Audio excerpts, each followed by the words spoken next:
Welcome to this episode of the Smart Leaders Sell podcast. I'm Jess, Lorimer, sales coach and leadership expert, and I am really excited to dig down into today's episode.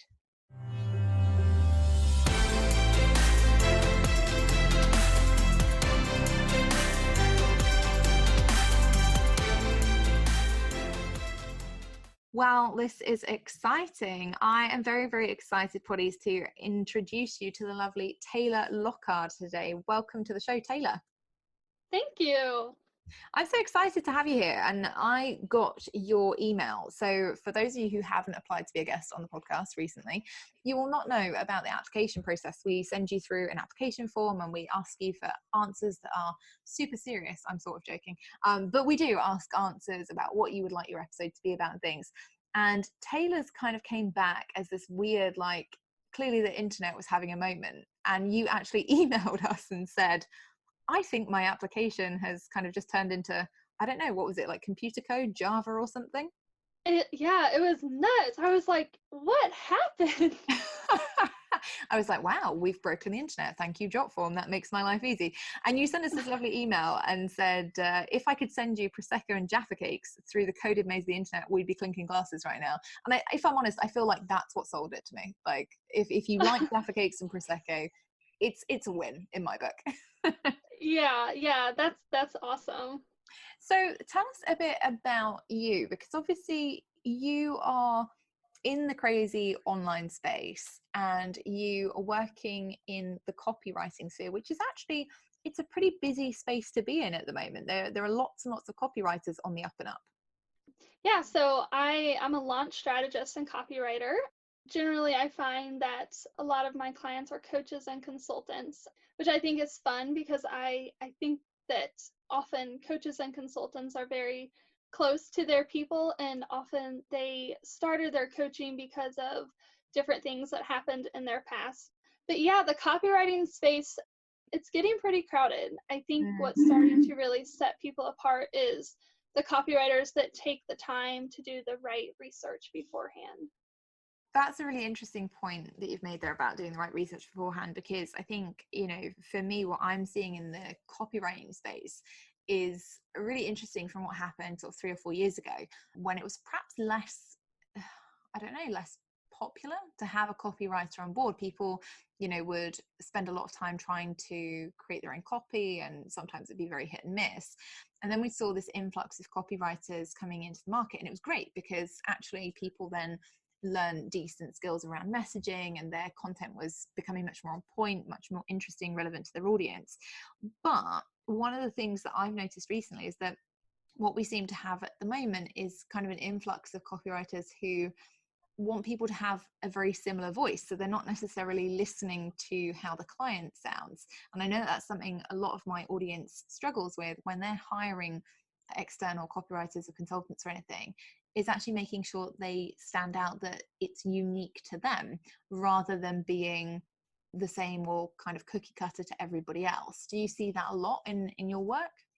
Yeah, absolutely. I think that all comes down to asking the right questions. So not only do you ask all the right questions of your audience to find out how they're talking so you can, make sure that your messaging matches what's already in their head, but it comes down to the copywriter asking their client the right questions about them and their brand and their personality, so that they don't write something that sounds like every other sales coach is saying.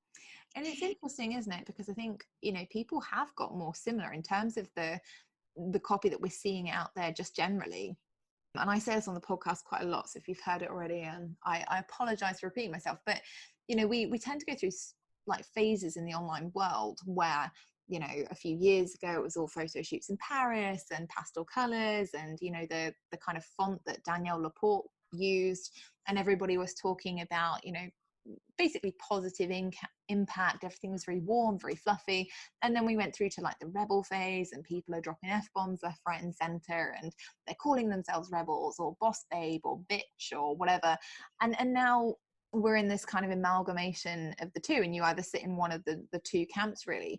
People are almost a bit afraid to be different with copy now.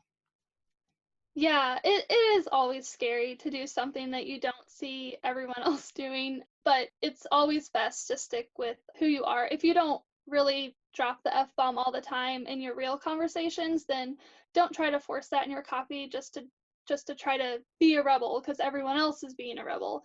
It's not going to feel like you, and you'll probably start attracting the people that you don't really want to work with anyway. So it's always smart to stick with, everyone says your authentic self, but there is truth to that. Mm. And I think it also depends on how you define authentic now as well. You know, you must see this a lot, I suppose, when you're asking your clients questions around their own style. Do you find that it's quite difficult to help people sometimes understand what their authentic voice is, because we see so much content produced every single day that people do get caught up into what they feel like they should be doing? Yeah, I think that I'm able to kind of bypass a lot of that by when we're having our conversations and it's just like an informal conversation, but I'm asking them, all sorts of questions. And then later when I'm asking their audience all sorts of questions, I'll just take both their audience's answers and their answers, and I'll put them together. So then in an informal conversation, nobody is sounding like anybody but themselves. So when you take their own words and you put that in the copy, that automatically, makes them stand out and makes them not just sort of blend into who they think they should be. Let's talk about that then, about, asking the audience questions, because that's really interesting. And, it's one of the things that I preach in sales quite a lot, is that obviously in order to sell successfully, we have to know what problems people are struggling with. It's really interesting that you use that same perspective with copy. So what do you do with that person's audience? Like, what is that part of your process? Yeah, absolutely. So it's a huge part of my process. Typically, it takes around 2 to 3 weeks, but the specific questions I ask, I have examples here. I can run through a couple of them if you That'd be want. great.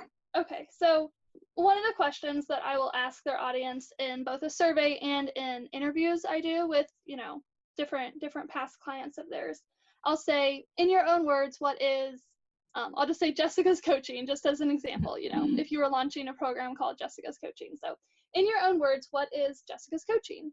And their answers to this show me like the different words, the different phrases, the different adjectives that they just automatically think of and automatically use to describe, Jessica's coaching.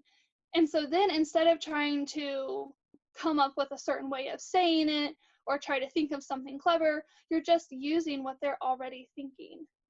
And I can go on. I have more questions if you want me to go on.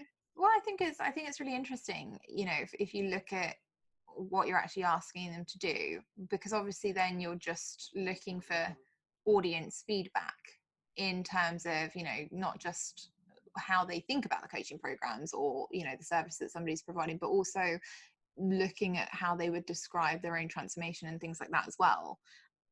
I guess for me, it's not necessarily about knowing more questions, but how would you recommend that people use that? If you've got that information from your audience, what happens next? Oh, yeah, absolutely. So if you're asking your audience things like, what was going on in your world that caused you to look for a program like mine? What problem were you trying to solve with my program? Take their answers, and then you can often use those answers that they tell you when they're telling you about their problems and their struggles. And you can often start off your different launch emails or your sales page or your landing page with their individual descriptions, and you can just paint a picture, a very realistic picture of their problems and their struggles and what they have, personally told you when they're talking to you. And you just use that, you use their words, and you can just take their words and you can put that in your copy so that when they read your email or your sales page, they're seeing their own problems reflected right back to them. I mean, I can't tell you how many emails my clients have gotten back from their list saying, oh my gosh, this is exactly what I need to hear. This is exactly what I'm going through. Your email just fit like a glove.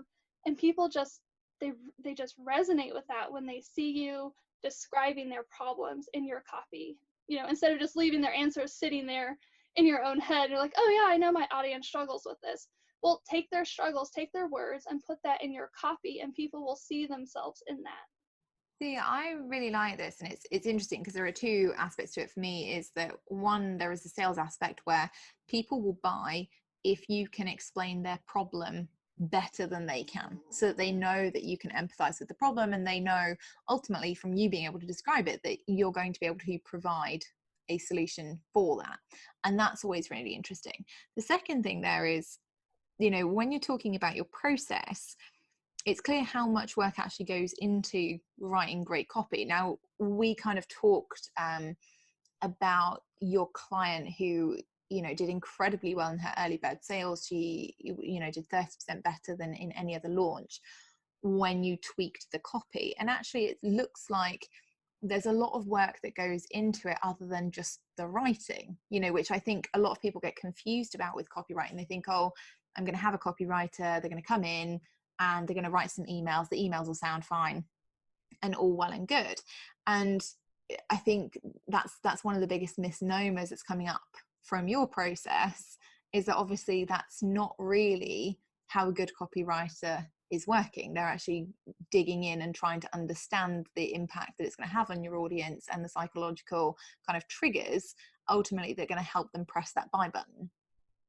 Yeah, absolutely. It's actually not too hard to write a email that sounds nice. I mean, a lot of people can write an email that sounds nice, but nice sounding words aren't what get your audience to trust you with their money. I mean, everyone has words that sound nice, but what really gets them to trust you, like what you were saying, when they see their specific, issues, and they see their individual problems that you lay out for them, that's what really connects with them. And you can only discover that by talking to them. When it comes to obviously helping people with launches and using copy to ultimately increase those conversions, what do you think is the most important thing for somebody to focus on? Wow, the most important, there's a lot, but of course the research and asking the right questions, and then taking those answers and putting it into your copy. It's also important to understand where your audience is at. In marketing speak, it's called like 5 stages of awareness. And basically, if someone is completely unaware of you, they know they know there's coaching programs and all that thing out there, but they don't know about yours specifically, then your copy is going to need to take more time to introduce them to you and what you offer and how you're better and how you're different than other options. Versus if they're in a stage where they're primed, they know all about you, they know all about your brand, they're very familiar with you, then you need a shorter, sweeter email, like at the last 48 hours of your launch, that just is like, it doesn't need to take this huge amount of time explaining your course. There's just different ways to write copy depending on where people are at. So that's really interesting then, because obviously, I think we all are guilty, and I'm definitely guilty of this, of assuming that people know on my email list who I am, what I do. Because obviously when people join my email list, they should go through, or they do go through some kind of welcome sequence. So when it gets to launch time, assuming that I've done my job correctly, which always keeping my fingers crossed on that front, assuming we've done our job correctly, they've gone through a welcome sequence, they've successfully segmented themselves. People should be seeing the right offers in front of them, and they should be seeing the right copy. But when you're talking about these 5 stages of awareness, that's always interesting, because part of the stages of awareness are the fact that, like you're saying, if people are completely unaware that they have a problem or that they're in need of a solution, then they might have joined the email list for a completely different reason. They might have joined it because they thought, Jess is relatively entertaining, I'll join it because I want to hear more from her on a weekly basis. Or they might have joined it because they think, it might be useful for somebody else.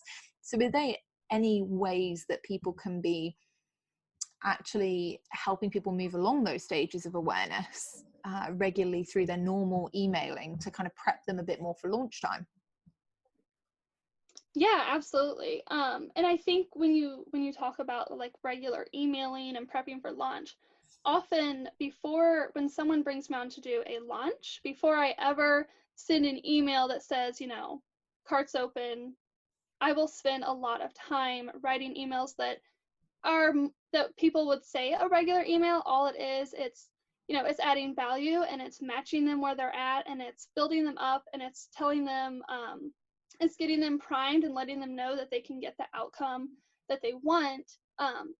This is where I will take the answers to the different questions I've asked, and I'll put them in the copy to just paint a picture of the struggles and the outcome that they're looking for, but I never mention the actual sale. I'm not pushing them to the sales page yet until several emails later, because like you said, you want people to, in your regular emails, to already be getting primed for the sale. You don't just want to, blast them with sales emails that are making them feel like you're just coming at them and just want their money. Interesting one, isn't it? I think it does also come down to a little bit of planning, because most of the time, and I see this a lot, especially in Q3, so we've just come out of the summertime, and people are forever saying to me, oh Jess, the summer is really, really hard, none of my clients are around, nobody wants to buy, everybody's off doing their own thing. And I always really enjoy the summer as a sales period. It's always actually quite good for me, but that's because I spend a lot of time every year looking at, well, what works, what doesn't work, and planning ahead for any launches that we might do over that time. And interestingly, what a lot of people are doing, I think, in the online world that's keeping them really stuck, is they're bouncing from launch to launch. Most people aren't sitting back and looking at how can we make a launch more efficient next time? How can we make it more effective next time? They're bouncing around going, well, I've sold this one thing and I only sold 10, so I'm going to sell something completely different next time. And they're not really warming their audience up to what they're doing. And effectively what you're saying there is they're doing the same thing with copy. Oh, right, we've decided we want to launch, off we go, let's just go and sell the thing to people, without taking the time to do any of those foundational pieces around, okay, well, is this going to be the best fit for them? How can we warm them up? How can we seed the idea for them and make them understand that they actually have that problem? So creating that awareness before we even sell. And obviously that, I think, is quite nerve-wracking for people, because it means that they have a longer sales cycle. So when we're talking about your launch processes and the copywriting that's involved, how long is a typical process for you? How long would you say it takes to get from normal email to actually cart close? Oh, that's a good question, because every audience and launch is different. But typically, from the very first email I send out, that doesn't say a word about spending money, it's not asking them to spend money, to the cart close, that can be up to like 2 weeks. There's about 12 to 14 emails in there. Mm-hmm. And of course, the first several emails never mention a sale. And then you get into your cart open and your cart close. So that's typically about how long I've discovered it to be. Like I said, it can be different depending on the launch.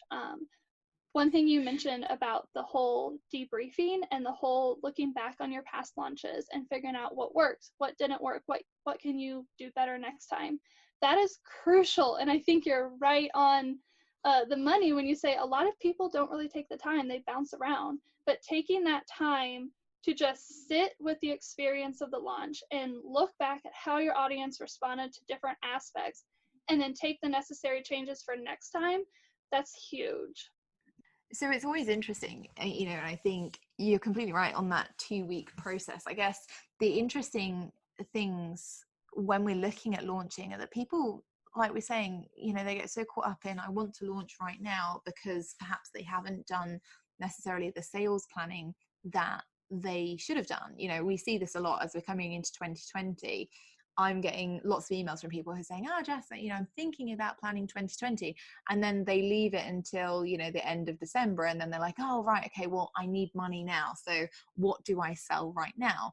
And actually, that doesn't necessarily help them make the right decisions around launching, because they don't take that research phase into account in terms of their launch and how long that's going to add. So I always say to people, if you're going to have a launch, you need to give yourself at least 4 weeks. And that's if you've already got a primed and engaged audience that you can sell to. And if you don't have that already, then you're going to give yourself another 2 weeks, another 2 to 4 weeks on top, just to actually gain that audience in the first place, warm them up, and then make sure you can go into that launch kind of state. So I guess when it comes to copy, you know, when we're looking at that launch cycle, if we're saying the average person is going to need 6 weeks to actually successfully launch something, and then you have 12 weeks in a quarter, how often should they be emailing their audience to do the research and actually to keep them warm, so when they go into launch, they're more primed, they're more engaged anyway, and they're ready to buy? Yeah, so I would start, there's 12 weeks in a quarter. So if you're wanting to launch something, first of all, as a side note, make sure that you haven't killed your list. Sometimes people think they can endlessly launch, but people get worn out from being asked to make a sale. So if you have a failed launch, it could be because your audience, you killed your list and you need to go back and nurture them. But to better answer your question, it usually takes about, like I said, about 2 weeks to do all of like the necessary research. You send out an email to your audience asking them to answer certain questions in a survey, and you can give them something in return, like a little gift card or something, and then go ahead and schedule interviews with, about seven. Seven's usually a pretty sweet number of customers to talk to, and that can take 2 to 3 weeks, and then you're probably going to need around 2 weeks to write everything. I mean, write, edit. I mean, if you're doing your own writing and taking all of this copy and incorporating it, you can need 2 to 3 weeks just to write everything. And then you actually implement it and you actually send it off. And it's going to take about 2 weeks to send every email that you need. So yeah, like about 6 weeks would be about the minimum amount of time that you need to do all of the research, all of the writing, and then of course implementing it adds on another couple weeks. So what we're saying really is that you're going to get an opportunity each quarter for one big launch, and then obviously on either side of that you can be doing like your normal sales activities, proactive outreach and things to make sure that you're kind of funding the rest. But if you want to have that launch model, you're going to be spending the majority of your time actually working up to it in terms of copy and running it in terms of copy, and then going back out to do your research again for the next one. Yeah, exactly. And one thing, if you do want to do a launch every quarter, one thing you need to be careful of, like I said, is making sure that you're not wearing out your list. If you have a bunch of new people coming on your list, that's fine. They're not going to be worn out because you haven't launched to them before. But if you're launching and launching and launching, and the same people are reading all of these emails, but they're not, clicking through, and they're not investing money in you, you may need to back off and go a quarter or two without doing any launches, and only sending out emails that are giving them value and teaching them and encouraging them, and doing that sort of thing, just so that you're not wearing them out.